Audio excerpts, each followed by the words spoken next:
नमस्कार दोस्तों, हमारी आज की कहानी है बहू की कमाई बताने में शर्म क्यों आती है। रेणु जी के परिवार में उनका बेटा विवेक, उसकी पत्नी रिया और छोटा बेटा राहुल है।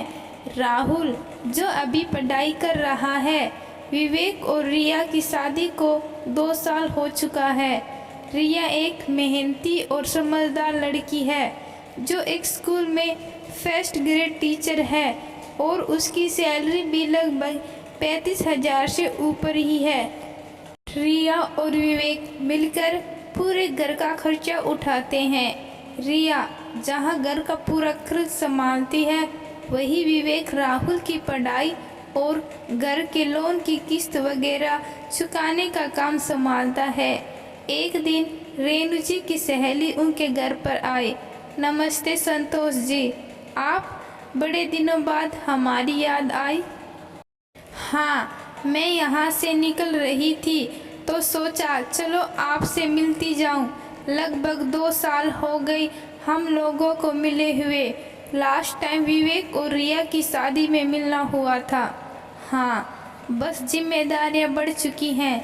आप सुनाओ, अब तो बहू आ गई सेवा करने, तो बहू ही सब कुछ संभाल लेती होगी। फिर भी आपको वक्त नहीं मिलता कि अपनी सहेलियों से मिल ले। अरे कहाँ वक्त मिलता है मुझे।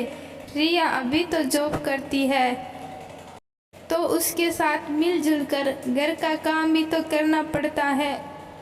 आखिर वह अकेली कैसे घर का काम संभालेगी। अरे रिया, संतोष आंटी के लिए पानी तो लेकर आओ। रिया पानी लेकर आई। नमस्ते आंटी जी, कैसी हो आप। बस ठीक हूँ बेटा, मुझे भी आपसे मिलने की बड़ी तमन्ना थी। मम्मी बहुत तारीफ करती हैं आपकी।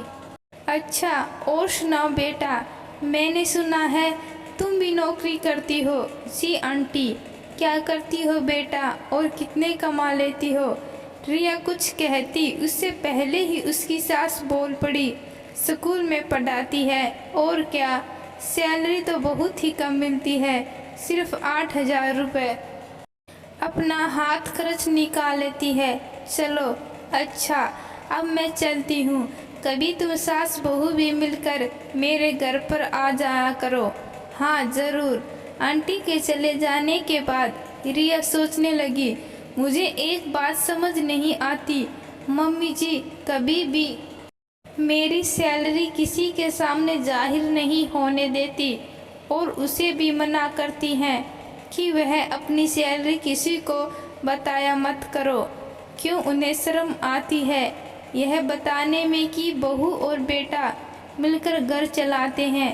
पर आज रिया ने रेणु से पूछ ही लिया, मम्मी जी आपको मेरी सैलरी बताने में शर्म क्यों आती है। बेटा बात शर्म की नहीं, मैं तो इसलिए नहीं बताती कहीं लोग की नज़र ना लग जाए, लेकिन सबको पता है कि मैं कमाती हूँ, तो सैलरी बताने में हर्ज क्या है। तू तो बहुत सीधी है, लोग किसी को भी आगे बढ़ता देखकर कभी खुश नहीं होते।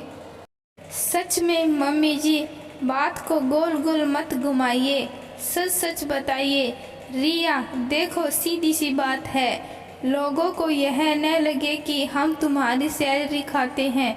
आखिरकार तुम हमारी बहू हो।